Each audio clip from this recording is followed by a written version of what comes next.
तीन सासों की एक बहू। बलविंदर की पहली बीवी को बच्चा ना होने के कारण वो दूसरी शादी करता है, लेकिन जब दूसरी शादी से भी बच्चा नहीं होता तो वो तीसरी शादी करता है, और तीसरी शादी करने के बाद भी जब उसे संतान का सुख प्राप्त नहीं होता तो वो डॉक्टर को दिखाता है। और फिर बलविंदर जी, दोष आपकी बीवियों में नहीं, आप में है।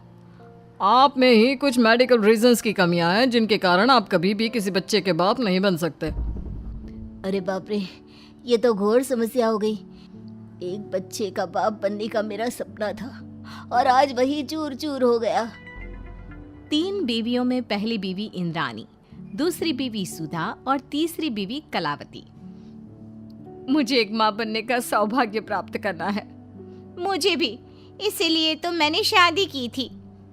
अरे लेकिन अब किसे पता था कि हमारे पतिदेव में ही कमी होगी। अब हम क्या करें? हम एक बच्चे को गोद लेते हैं। तीनों एक बेटे को गोद लेते हैं जिसका नाम प्रमोद रखा जाता है। 20 साल बाद अब तीनों भी बूढ़ी हो चुकी होती हैं। बलविंदर भी बूढ़ा हो चुका था। प्रमोद एक अच्छी नौकरी करता है। उसकी शादी की उम्र हो चुकी थी, इसलिए तीनों माएं प्रमोद की शादी पाखी नाम की एक लड़की से करा देते हैं। शादी के बाद बहू पाखी की पहली रसोई की रस्म की बारी आती है। मेरी प्रिय तीन सासू माओ, आज मेरी पहली रसोई है। बताइए क्या बनाऊं? क्या पसंद है आप तीनों को?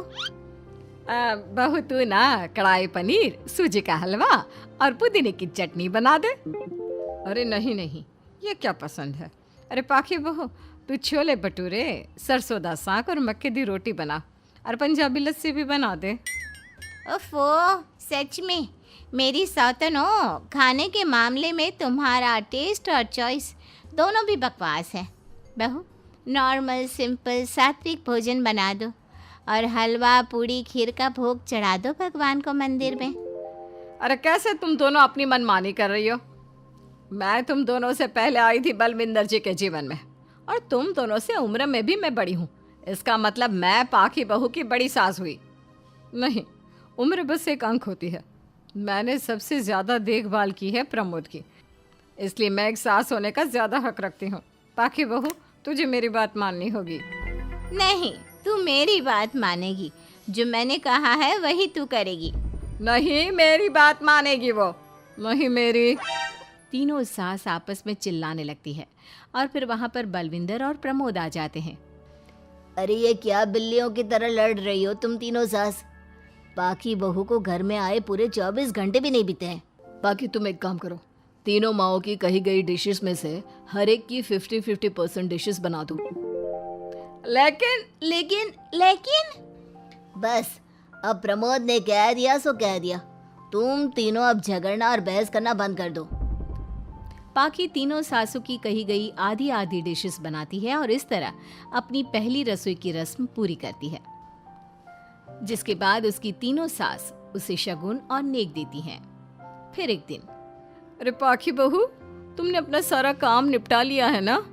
तो जरा यहाँ आना। मेरे ना घुटनों की मांसपेशियों में बड़ा दर्द हो रहा है। जरा तेल या बाम से मालिश तो कर दे बेटा। तभी वहां पर इंद्राणी और कलावती भी आते हैं। पाखी बहू, चलो मेरे साथ बाजार। मुझे ना नई साड़ियाँ खरीदने हैं। तुम्हारी फैशन सेंस बहुत अच्छी है ना, इसलिए मैं चाहती हूँ कि तुम मेरे साथ चलो। अरे पर मैं यहाँ पे पहले आई, तुम्हारे साथ ही सही, लेकिन मेरी स्पीड सबसे तेज थी। पाखी बहू, मेरे कमरे की अलमारी और पर्दे साफ कर दो ना, बहुत धूल जम गई है। मुझे खांसी भी आ रही है। अरे ऐसे कैसे तुम दोनों मेरी बहू को अपने साथ ले जा सकती हो? सबसे पहले मैंने बहू को कहा है कि वो मेरे घुटनों की मालिश कर दे। अब जाओ, 1 घंटे के बाद अपनी ये फीकी शक्लें लेकर फिर से आना। सुधा मैडम, ज्यादा ना बोलो। पाखी बहू को तुम दोनों से ज्यादा नेक दिया है मैंने, इसलिए पाखी बहू तो मेरा ही काम करेगी।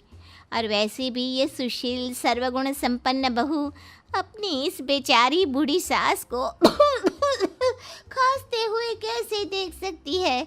क्यों पाखी बहू? हाँ, पर नहीं पाखी बहू, तुम इन दोनों की भावनाओं के जाल में मत फंसो। और रही बात शगुन और नेक की, तो रिश्तों को प्यार के भाव से तोला जाता है, ना कि पैसों के भाव से। मतलब ही कहीं के। ओ इंद्रानी, ज्यादा मत उछलो, पता है कौन कितना मतलबी है। उफो, अब फिर से आप तीनों मत शुरू होइए। मैं आप तीनों के काम करूँगी, लेकिन बारी बारी। सबसे पहले सुधा सासू माँ का, फिर कलावती सासू माँ और फिर इंद्रानी सासू माँ का। इसके बाद तीनों सासों में फिर से लड़ाई और कहासुनी छिड़ जाती है। फिर एक दिन जब पाखी घर का किराने का सामान लेने बाहर निकल रही होती है कि तभी, बहू, मुझे ना मेरा पुराना संदूक नहीं मिल रहा, तू आकर ढूंढ देगी क्या? अब ठीक है इंद्रानी सासू माँ। पाखी इंद्रानी के कमरे में जा ही रही होती है कि तभी उसे सुधा रोक लेती है, हाथ में खूबसूरत साड़ी लिए। पाखी बहू, ये मेरे ना साड़ी पर पिछली बार अचार गिर गया था, इसे प्लीज अच्छे से धो देना। वो कल शाम को विमला जी के बेटे की शादी में जाना है ना, एक ही बार पहनी है ये साड़ी मैंने। अभी धो देगी तो कल तक अच्छे से सूख जाएगी और कड़क इस्त्री करके मैं तेरा परफ्यूम मार कर शादी में जाऊंगी। हाँ, लेकिन सुधा सासू माँ, उतने में कलावती भी वहाँ पर एक कढ़ाई लेकर आ जाती है। पाखी बहू, ये मैंने कल रात को मेहंदी भिगोई थी लोहे की कढ़ाई में, मेरे बालों में लगा देना बिटिया, तू तो मेरी प्यारी बहू है ना? इंद्रानी वहाँ आ जाती है और तीनों सास फिर से एक दूसरे को गुस्सेल आंखों से देखती है और फिर से आपस में लड़ना शुरू कर देती है।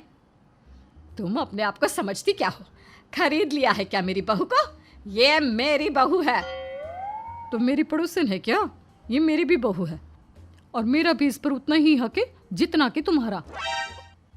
तुमने खरीद नहीं लिया है ना, तो ये मेरी है, सिर्फ मेरी, इकलौती बहू मेरी पाखी, मेरा ही काम करेगी। क्यों पाखी? नहीं नहीं, ये मेरा काम करेगी। पहले मैंने आवाज लगाई थी। तुम दोनों तो ऐसी बहू पाने के लायक भी नहीं हो। हट जाओ तुम दोनों और खुले मैदान में जाकर एक दूसरे से लड़ो और नोचो एक दूसरे को। लेकिन पाखी बहू तो सिर्फ मेरी ही सुनेगी और मेरे ही आदेशों का पालन भी करेगी। तीनों सासों के बढ़ते झगड़े को देख पाखी अपना आपा खो देती है और जोर से चिल्ला पड़ती है, बस बहुत हुई आप तीनों की तू मैं। अरे रोज ना ड्रामा लगाती रहती हो, 50 साल की बूढ़ी औरतें हो गई हो, फिर भी बच्चों की तरह लड़ती रहती हो। अब बस बहुत हुआ। अब तो मैं आप तीनों में से किसी की भी बात नहीं सुनूंगी और मैं जा रही हूँ ये घर छोड़ के। अब मुझ में और सहन शक्ति नहीं बची, मैं चली। अब लड़ो झगड़ो, एक दूसरे को मारो पीटो नोचो, जो करना है करो। पाखी अपना सूटकेस लेकर घर से बाहर निकलने लगती है। तभी तीनों सास बेहद घबरा जाती हैं और भावुक होकर पाखी से विनती करने लगती है, पाखी बहू, बहू हमें छोड़कर मत जाओ ऐसे। अरे हम तुम्हारे बिना मर जाएंगे। इतने कम समय में ही तुम हम सबकी जीने की वजह बन चुकी हो। माफ कर दो हमें बेटा। हाँ पाखी बहू, हम आइंदा से कभी नहीं लड़ेंगे और हंसी खुशी मिलकर बात करते रहेंगे, वादा करते हैं। हाँ बहू, लेकिन तू मत जा प्लीज, ये घर तेरे बिना सुना सुना हो जाएगा। हम तीनों सासों की एक ही तो बहू है, लेकिन हम अपनी एक बहू को बेटी की तरह प्यार देंगे, उसके साथ सहेलियों की तरह रहेंगे। लड़ाई झगड़ा सब कुछ छोड़ देंगे बेटा, लेकिन तू छोड़ के मत जा। अपनी तीनों सासों को भावुक देखकर पाखी की भी आंखें भर आती है और वो उन तीनों को माफ कर देती है और उनके गले लग जाती है। इसके बाद तीनों सास अपनी एक बहू संग खुशी से मिलजुल कर रहती हैं और आपस में जरा भी लड़ाई झगड़े नहीं कर